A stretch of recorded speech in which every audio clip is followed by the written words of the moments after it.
자, 오늘 에스라 10장은 본문이 44절까지 돼 있어요.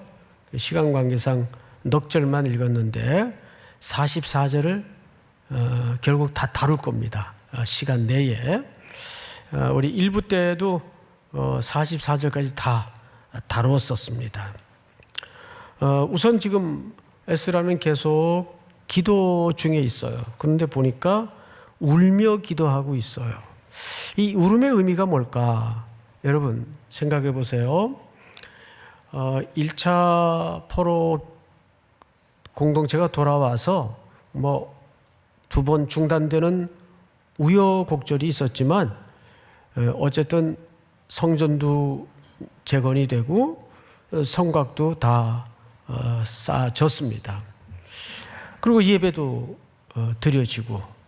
근데 뭔가 여기에 하나님이 보실 때 좀 문제가 발생한 것 같아요. 그래서 학사, 제사장 겸 학사 에스라를 앞서 포로 귀환 숫자보다는 훨씬 적은 숫자를 올려보냅니다. 올려보내서 와보니 놀랄 만한 일이 벌어져 있어요. 어떤 일인가 하면 우리 9장 2절을 좀 볼까요? 9장 2절을 보시면 그들의 딸을 맞이하여 아내와 며느리로 삼아 거룩한 자손이 그 지방 사람들과 서로 섞이게 하는데 방백들과 고관들이 그 죄에 더욱 으뜸이 되었다 하는지라. 여러분, 이 죄는 신명기라는 율법의 기준에서 볼 때 하나님이 가장 무섭게 경고한 죄입니다. 누누이 강조하지만 단순히 이방인들과 결혼을 한다는 것은 피가 섞이는 문제 이상의 문제예요. 여기에는 신앙의 문제가 결부되기 때문입니다. 그들이 섬기는 그 땅의 신들을 가지고 여호와의 신과 결탁이 돼서 뭘 가져왔다고요? 혼합주의를 가져와요. 여러분, 이 일이 누구 때부터 시작이 되었다고요? 솔로몬. 전 별로 솔로몬하고 친해질 수가 없어요. 예. 솔로몬 때부터 이것이 깨트려져 버립니다. 그래서 이스라엘 전체 백성들의 저변의 밑바닥에는 이것이 굉장히 당연시되고 자연스럽게 번져 있었습니다. 그런데 여러분, 이들이 누굽니까? 바로 그 죄 때문에, 그 우상 숭배 때문에 나라도 망하고 심지어는 저 열대의 나라 바벨론의 아수르에 끌려가서 무려 70년간의 정말 뼈와 살이 타는 고통을 겪었어요. 그 징계가 얼마나 혹독했습니까? 시편의 대부분의 고통이 전부 그 고통 아니에요? 그러고 하나님의 은혜로 돌아왔건만 놀랍게도 이들은 다시 토했던 것을 주워먹고 있는 끔찍한 죄악상을 에스라가 본 거예요.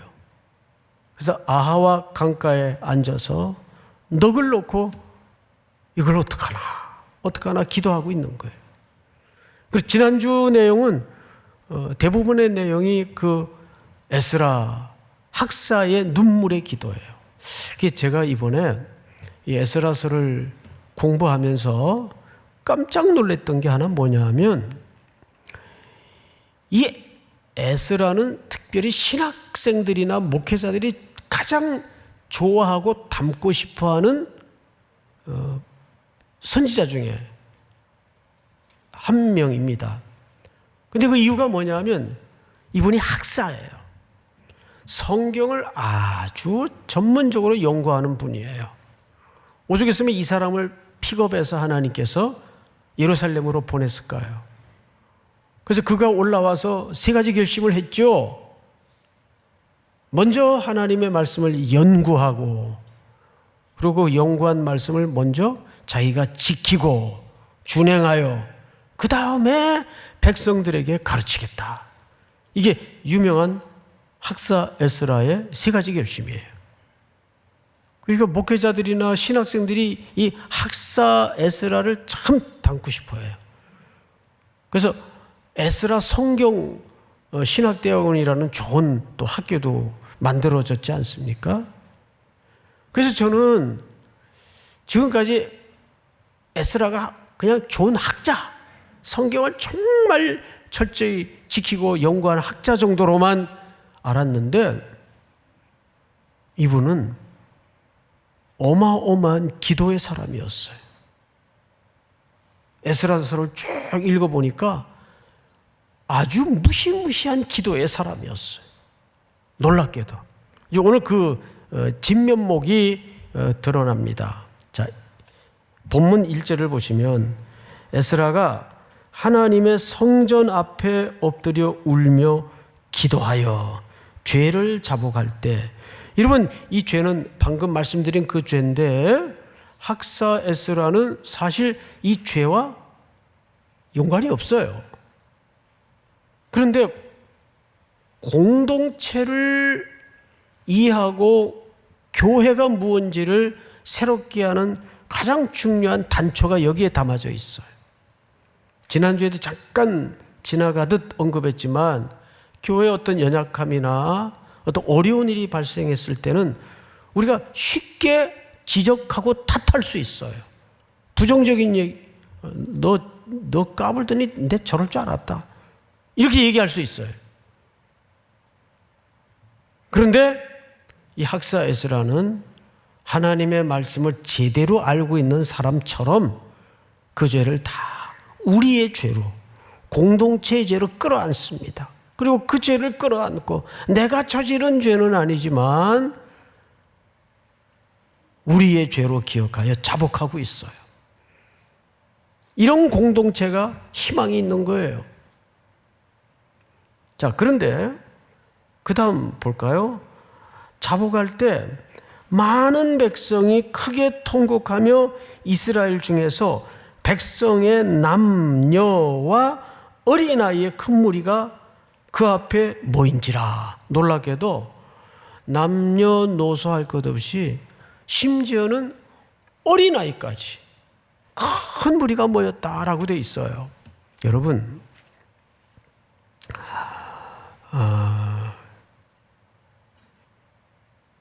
이 모임이 몇 사람으로부터 시작이 됐나요?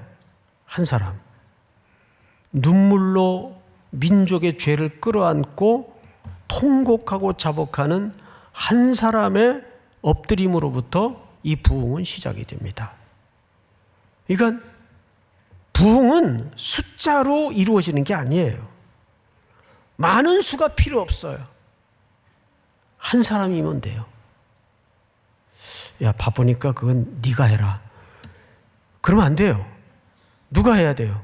송 목사가 해야 돼요. 오늘 여기 또 온라인으로 또 이 현장에서 예배하는 모든 분들이 내가 해야 돼요. 내가. 믿으십니까?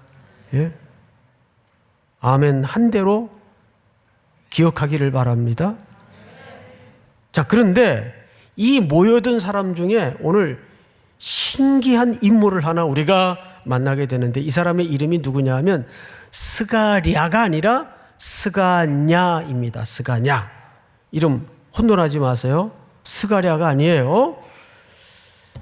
또 스가랴가 여기 왜 나오나? 그러면 안 돼요. 2절을 보시면 이제 이 사람 이름이 등장을 해요. 무리 중에 한 사람이에요. 엘람 자손 중 여히엘의 아들 스가냐가 에스라에게 이릅니다. 지금 에스라는 지금 절망하고 있어요. 이 죄를 어떡하나? 정말 사람이 할 수 있는 게 없으니까, 기도밖에 할 게 없으니까 그냥 기도만 하고 있는 거예요. 좌절했어. 그런데 그 모여든 무리 중에 한 사람, 스가냐라는 사람이 와서 에스라에게 이렇게 얘기합니다.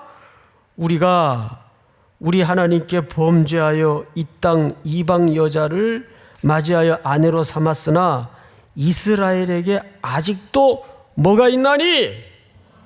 소망이 있나니. 자, 우리 한번 유치한 것 같지만 내 입으로 한번 고백하는 게 굉장히 필요해요.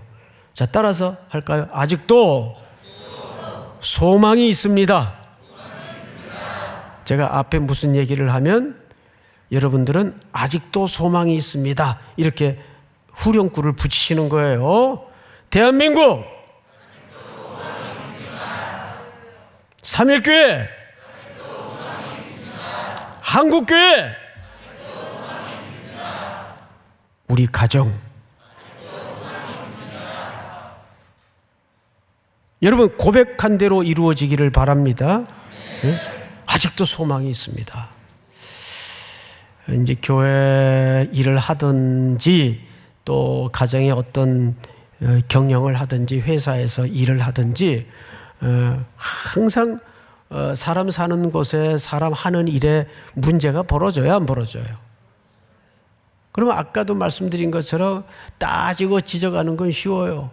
근데 따지고 지적한다고 그게 또 나쁜 게 아니잖아요. 사실이니까, 팩트니까. 그럴 수 있어요. 그런데 다 그러면 어떻게 해요?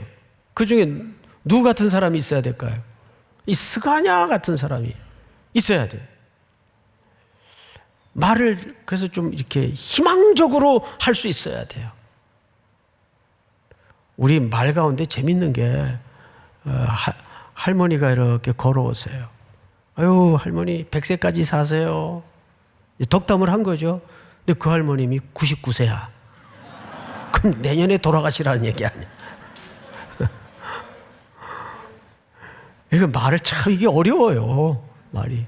나는 그냥 덕담한다고 했는데 그 할머님은 뭐라 그러실까요? 내년에 죽으라는 얘기냐? 요즘은 100세 사는 분들이 워낙 많으세요. 요즘은. 이렇게 전부 어깨를 늘어뜨리고 절망 중에 있을 때 이 스가랴라는 사람이 일어나서 아니 아직도 이스라엘에 희망이 있다는 거예요. 희망이. 그런데 이게 뭐 에드벌론 띄우듯이 그냥 뭐 부풀리는 그런 멘트가 아니었더라고요, 보니까. 어떻게 해야 이스라엘에 아직도 소망이 있는 것인가? 이제 그 이유에 대해서, 그 방법에 대해서 우리가 성경을 근거로 눈여겨볼 필요가 있습니다. 스가랴 이야기를 에스라에게 도대체 무슨 얘기를 했나 들어보십시다. 에스라에게 이르되 우리가 우리 하나님께 범죄하여 이 땅 이방 여자를 맞이하여 아내로 삼았습니다. 여러분, 이 스가랴는 정확하게 공동체의 죄에 대해서 그거 없던 걸로 하고 즉 그거 따지지 말고 이랬나요? 아니에요. 따지는 게 다 나쁜 게 아니에요. 그거는 정확하게 인식하고 인정했습니까? 안 했습니까? 인정했죠. 우리가 범죄했습니다. 그럼에도 불구하고 소망이 있다는 거예요. 우리는 이 소망의 정체, 이게 그냥 무작정 그 분위기 띄우는 거냐? 어시어시 한번 잘해보자는 거냐? 그게 참된 부흥일까? 아니에요. 먼저 참된 부흥과 참된 소망은 정확한 죄를 인지하는 데부터 시작이 돼야 돼요. 그러고 보십시다. 3절. 우리 3절은 우리 찬양대원들만 한번 같이 읽어볼까요? 시작. 곧 내 주의 교훈을 따르며 우리 하나님의 명령을 떨며 준행하는 자의 가르침을 따라 이 모든 아내와 그들의 소생을 다 내보내기로 우리 하나님과 언약을 세우고 율법대로 행할 것이라. 이게 여러분 우리 문자로 읽으니까 이렇게 하면 되겠네. 그게 아니에요. 생각을 해보시라고요. 여러분 44절 맨 마지막 절에 보면 이 무리들 가운데 이상은 모두 이방 여인을 아내로 맞이한 자라. 그 중에는 누구도 있었어요? 아기를 낳은 여인들도 있었어요. 자, 그럼 저를 보세요. 우리 모니터로 예배 드리는 분들도. 자, 지금 한 입을 덮고 살던 이방 여인이긴 하지만 어쨌든 부부로 살던 사람을 지금 내쳐야 돼요. 이것도 가슴이 너무 미어지는 고통인데, 아니 그 여인이 나랑 가정을 이루어 살다가 생산한 자녀들도 있어요. 지금 어린 아이들이. 자, 그거 두부 자르듯 쉽게 될 문제예요? 이게 쉽게 될 문제가 아니에요. 이 개혁은 굉장히 과격한 내용을 담고 있어요. 그런데 그러지 않으면 개혁이, 거룩함이 회복될까요? 그것 또한 불가능합니다. 그러니까 소망애로 가기 위해서는 반드시 이 고통의 대가가 지불되지 않으면 참된 거룩으로 소송할 수가 없어요. 참 아프죠. 이거 어떻게 쉽게 되겠어요? 눈에 넣어도 안 아플 내 자식을 쳐내야 되는 하나님의 거룩을 유지하기 위해서. 근데 이 제안을 누가 하냐 하면 스가냐라는 사람이, 이 사람들은 다 말씀에 떠는 자들이라 그랬어요.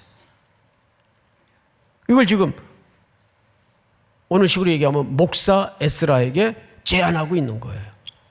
이런 사람들은 이제 따지고 보면 목사 기죽이려고 사는 사람들 같아요. 예?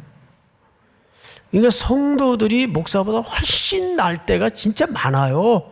때로는. 자, 그런데 여기서 멈추는 게 아니라 4절을 보시면 이는 당신이 주장할 일이니, 그러니까 스가냐가 뭐라 그러는 겁니까?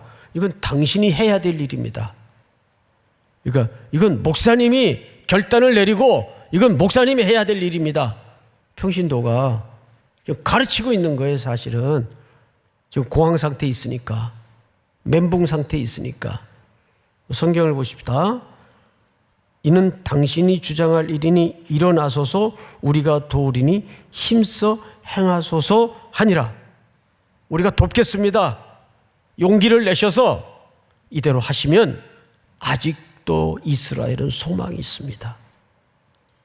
이게 얼마나 어려운 결단이에요. 그러자 이에 에스라가 일어나 제사장들과 레위 사람들과 온 이스라엘에게 이 말대로 행하기를 맹세하게 하며 무리가 맹세한지라. 자, 이제 앞을 보세요. 스가냐가 이렇게 제안을 하니까 에스라가 그걸 받았어요. 그리고 먼저 리더십 그룹부터 맹세를 시킵니다. 자네들 그렇게 하겠습니까? 안 하겠습니까? 하겠습니다. 그리고 자기들도 맹세한 거를 백성들에게 맹세를 시켰고 맹세를 다 받았어요. 다 이대로 하겠다고. 이거 대단한 지금 어떤 단합을 이룬 겁니다. 의지를 보인 겁니다. 다 됐어요. 새로워지는 일만 남았어요. 그런데 5절을 보시면, 6절을 보시면 이에 에스라가 하나님의 성전 앞에서 일어나 엘리아십의 아들 여호야난의 방으로 들어가니라. 그가 들어가서 사로잡혔던 자들의 죄를 근심하여 음식도 먹지 아니하며 물도 마시지 아니하더니, 이거 뭐 했다는 얘기예요? 금식 기도했다는 얘기예요. 자, 여기에 제가 깜짝 놀랐어요.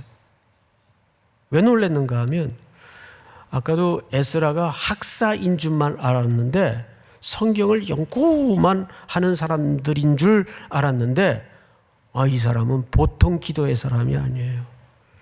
이제 전략적으로 맹세까지 다 받아놨어요. 이제 다 준비된 거 아니에요. 그런데 놀랍게도 에스라는 준비된 걸 의지하지 않았어요. 자기가 열심히 이 만들어 놓은 걸 의지하지 않았어요. 마지막까지 누구에게 의지했습니까? 하나님의 은혜에 이 일을 맡기는 결단을 한 거예요. 이거 엄청난 거예요. 우린 보통 자기 머리로 다 재보고 막 이 정도면 뭐 이번 선교 준비 다 됐다. 돼요? 얼마나 수많은 돌발 변수가 많은데 여호와께서 집을 세우지 아니하시면 세우는 자의 수고가 헛되고 파수꾼의 경성함이 허사로다. 너희가 일찍 일어나고 늦게 누우며 수고의 떡을 먹음이 헛되도다. 그 헛되도다가 3번 나와요. 인간끼리의 모든 전략과 수고는 헛되다는 거예요. 결국은 준비된 게 중요한 게 아니고 맹세한 게 중요한 게 아니고 하자 분위기가 중요한 게 아니라 마지막 한 호흡까지 누구에게 은혜를 의존해야 됩니까? 그렇죠. 하나님께 은혜를 의존해야 돼요. 이거는 여러분 직장 생활도 마찬가지예요. 이렇게 하면은 뭐 이보다 더 좋을 수는 없다. 그런데 이 세상은 죄악투성이의 메커니즘으로 이루어지다 보니까 어느 놈이 방해할지 모르고 누가 또 딴지를 걸지 모른단 말이에요. 그러니까 우리는 평생 하나님의 은혜가 부어지지 않으면 나는 한 호흡에 숨도 내쉴 수가 없습니다. 쩔쩔매면서 사는 게 피조물의 지혜예요. 믿습니까? 이 사람이 다 지금 됐는데 저 골방에 그 성전 안에 제사장들 들어가 기도하는 방이 있거든요. 거기 들어가서 또 엎드려서 자복하고 하나님의 은혜를 구하고 있어요. 또 이렇게 하면 안 돼요. 기도했으니까. 그것마저도 의지해서 안 돼요. 예? 기도했으니까. 그것도 의지가 되면 안 돼요. 그거면 자기 행위가 되는 겁니다. 기도는 왜 하는가 하면 하나님의 은혜에 맡기는 것이 기도의 태도이니까. 내가 기도했는데 이건 이미 율법이 된 거예요. 그런 사람들 많아요. 아니 나 이렇게 기도했는데 왜 안 들어주세요? 그러니까 안 들어준다. 자기 기도한 게 중요한 게 아니잖아요. 예? 주권을 하나님께 맡기는 태도가 기도인데 빨리 기도하고 싶죠. 예? 말씀을 듣다 보니까 그런 막 거룩한 욕구가 말씀을 듣다가 일어나는 게 정상이란 말이에요. 그래 맞아. 하나님이 은혜 주지 않으면 정말 안 돼. 이렇게 이제 인생을 길게 사신 어르신들 얘기를 들어보면 틀린 말 하나 없어요.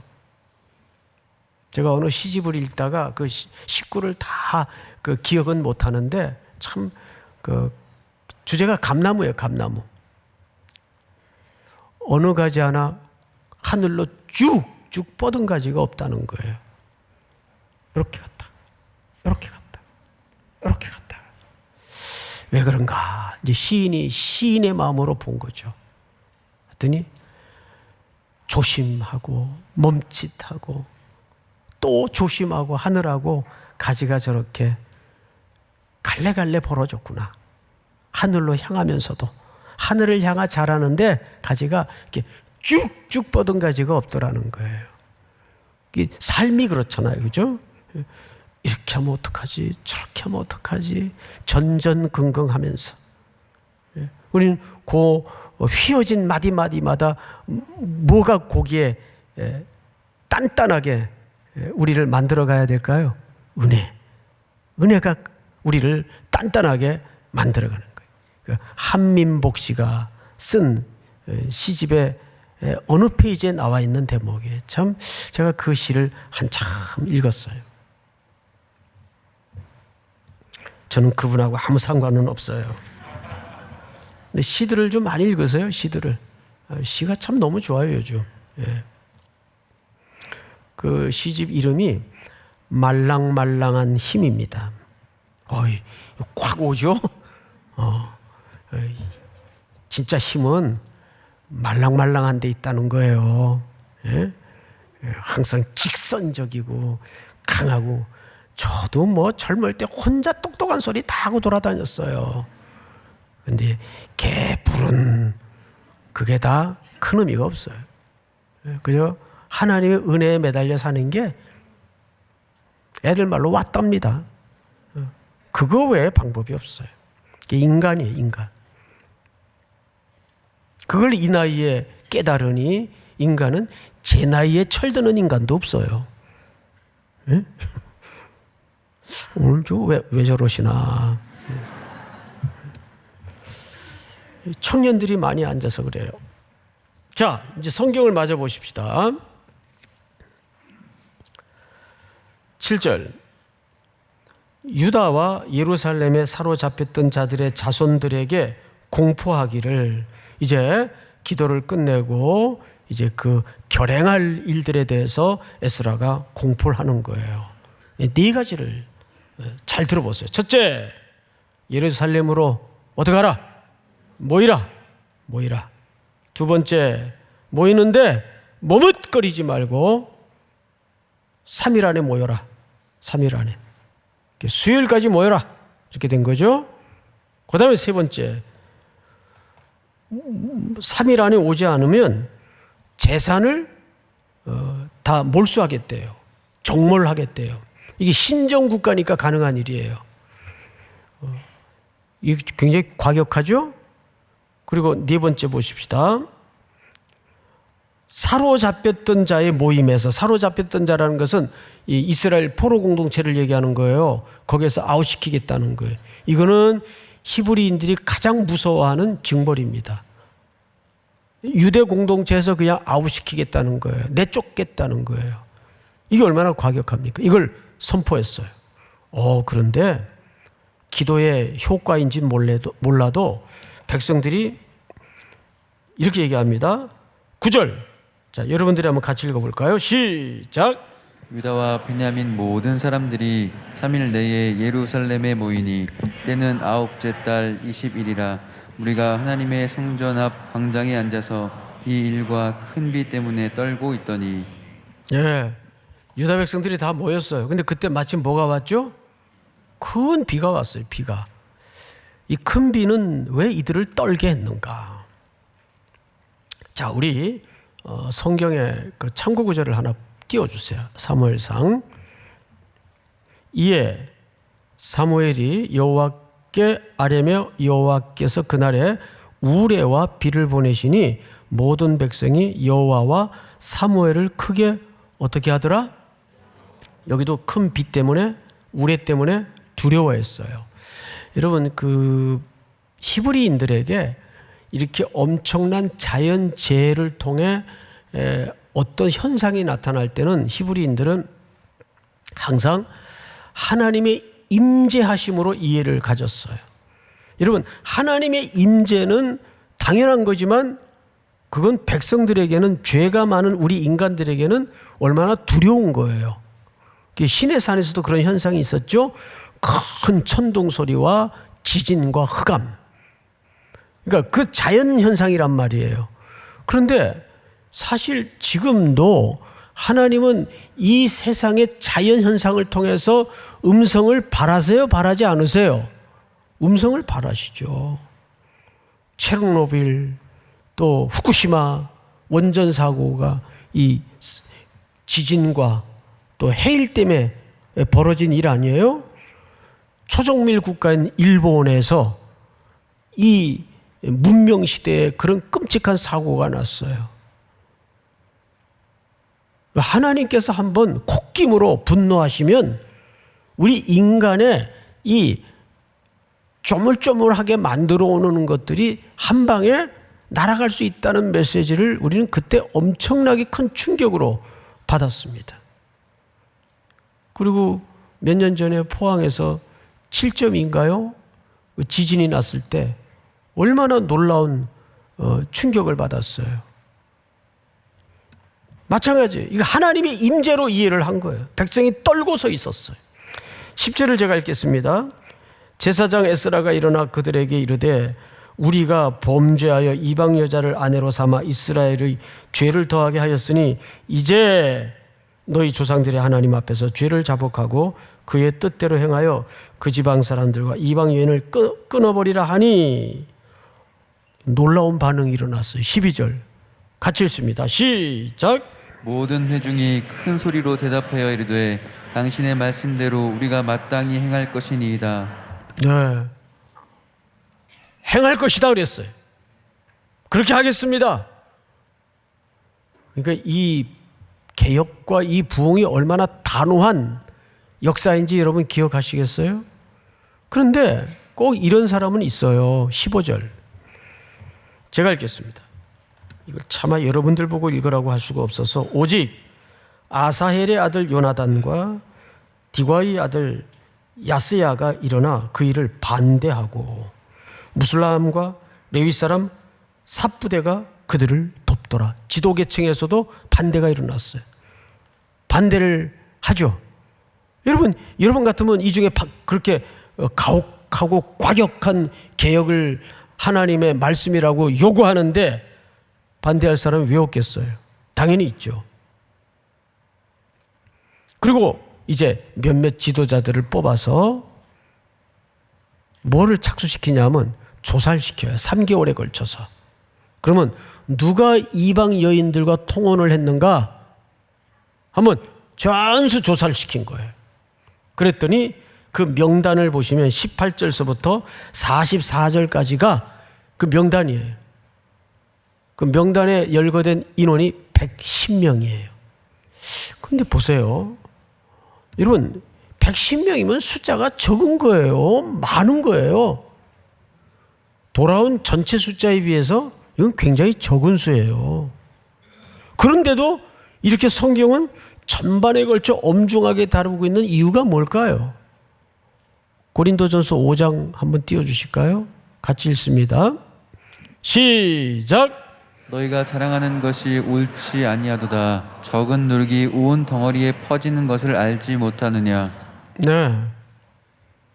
적은 누룩이 온 덩어리에 퍼지는 것을 알지 못하느냐. 예수님도 오셔서 바리새인들의 누룩을 조심하라 그랬어요. 공동체 안에는 아간 한 사람의 죄라도 얼마나 무섭게 단호하게 처벌합니까? 그것은 인명에 대한 살상의 개념이 아니라 죄의 문제에 대해서는 성도들이 공동체가 단호하게 내 안에 죄든 밖에 죄든 잘라내야 된다 그 말이에요. 왜? 전체를 썩게 만드니까. 퍼지게 만드니까. 오늘 우리 2부 예배 신천지에서 오신 분들 일단 여러분들을 주의 이름으로 맞이합니다. 환영은 못하겠고 새가족부에 등록하셔서 오늘부터 하나님의 말씀을 잘 배우십시오. 실제 신천지에 있다가 돌아와 이제 내년에 신학교까지 가는 친구가 하나 있어요. 정말 놀라운 일이죠. 그들을 구출해내는 것도 저와 여러분들의 사명 아니에요? 예. 그래서 제가 주일 밤마다 코로나 전에는 신천지에서 오신 여러분들도 환영합니다 그랬어요. 실제. 그래서 신천지의 잘못된 복음에 빠져서 어디가 길인지 모르고 헤매는 그들도 빨리 구원을 받고 하나님의 바른 말씀 앞으로 돌아왔으면 좋겠어요. 이게 얼마나 무서운 짓입니까? 그 똑똑한 사람들, 특별히 이 생태 같은 자식 같은 청년들이 거기에 빠져가지고 가정 다 망가뜨리고 부모 떠나고. 일단 보편적 윤리서부터 문제가 있는 집단은 다 사이비 집단이에요. 자, 오늘 그 주제가 아니니까 넘어가십시다. 이렇게 해서 이스라엘은 새로운 공동체로 거듭나는데 여기에 우리가 빠뜨릴 수 없는 게 뭐냐 하면 19절을 보세요. 그들이 다 손을 잡아 맹세하여 그들의 아내를 내보내기로 하고 또 그 죄로 말미암아 수양 한 마리를 속건제로 드렸으며 속건제를 드렸다. 이제 결론입니다. 자, 앞을 보세요. 참된 회개라는 것은 죄값이 지불돼야 돼요. 이거 없던 걸로 해줄게. 아니요, 그건 회개 아니에요.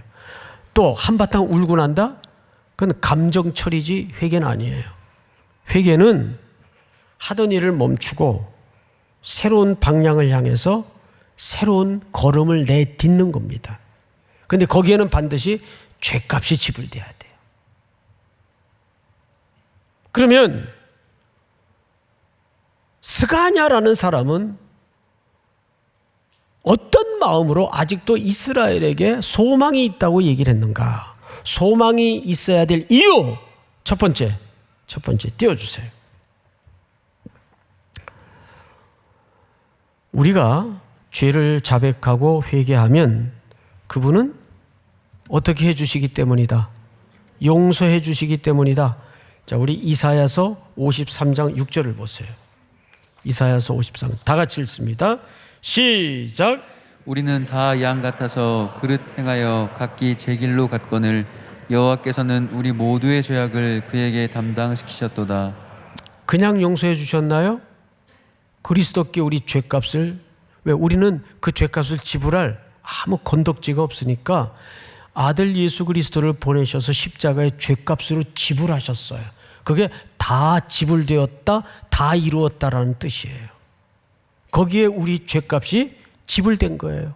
그래서 요한일서에 보면 나의 자녀들아 내가 이것을 너희에게 쓰면 너희로 죄를 범하지 않게 하려 함이니 만일 누가 죄를 범하여도 아버지 앞에서 우리에게 대언자가 있으니 곧 의로우신 예수 그리스도라. 만일 우리가 우리 죄를 자백하면 그는 미쁘시고 의로우사 우리 죄를 사하시며 우리를 모든 불의에서 깨끗하게 하실 것이요. 소망이 있는 이유가 뭐예요? 예수 그리스도께서 우리 죄값을 지불하셨기 때문입니다. 두 번째 소망이 있는 이유 다 같이 시작. 하나님의 부르심에는 후회하심이 없기 때문이다. 자, 로마서 11장 29절을 좀 띄워주실까요? 하나님의 은사와 부르심에는 후회하심이 있다 없다? 없어요. 부모들은 화가 나면 그러더라고요. 아유 내가 이걸 괜히 낳았어. 이렇게 애먹일 줄 몰랐어. 조금 더 심한 부모들은 그냥 낳다가 깔고 앉을 걸 뭐 그래가면서 아주 살벌한 그 욕보다 더 심한 욕이죠. 옛날 어머니들은 왜 이렇게 욕을 했는지 몰라요. 예? 뭐 나가 돼져라는 둥, 처먹어라는 둥. 그래서 이게 건강하게들 잘하신 것 같아요. 예? 그런데 하나님의 부르심에는 후회하심이 없어요. 여러분들이 아무리 자빠져 보고 무너져 보세요. 내가 저걸 괜히 구원했다 그러지 않으세요. 믿으십니까? 그래서 실패가 우리의 운명을 어찌하지 못해요. 좌절 더더욱 우리에겐 관계가 없는 단어입니다. 믿습니까? 이게 우리가 두 번째 소망이 있는 이유예요. 하나님의 부르심에는 후회가 없으시다. 세 번째 시작. 독생자를 보내셔서 죄값을 지불하셨기 때문이다. 로마서 3장 25절 봅니다. 다 같이 시작. 이 예수를 하나님이 그의 피로써 믿음으로 말미암는 화목제물로 세우셨으니 이는 하나님께서 길이 참으시는 중에 전에 지은 죄를 간과하심으로 자기의 의로우심을 나타내려 하심이니. 지은 죄를 간과하심이라는 말은 그것을 우리에게 묻지 않으시고 아들 독생자 예수에게 짐지우셨다는 뜻입니다. 사랑하는 형제자매 여러분, 오늘 이 세 가지 이유가 우리가 여전히 아직도 소망이 있는 이유임을 붙잡으시는 복된 또 한 주간이 될 수 있기를 주의 이름으로 축원하고 축복합니다. 다 일어나십시다.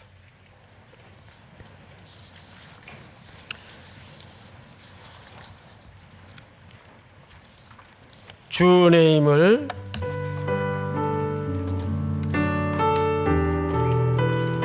주 나의 모습 보내.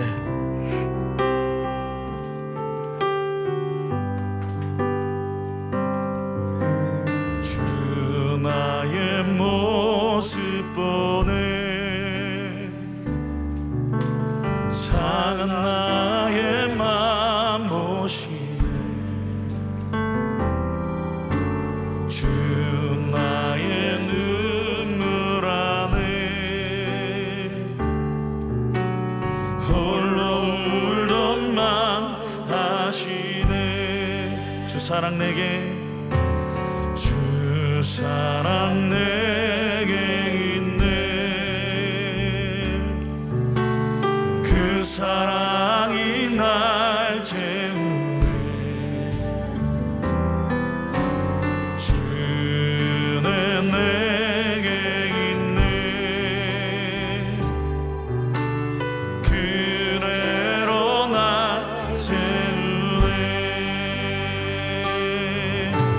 세상 소망 다 사라져가고 주의 사랑 끝이 없으니 살아가는 이 모든 순간이 주의 힘을 나는 믿네 세상 소망 세상 소망 다 사라져가고 주의 사랑 끝이 없으니 다 같이 손을 들고 살아가는 이 모든 순간이 주의 힘을 우리 다시 한번 세상 소망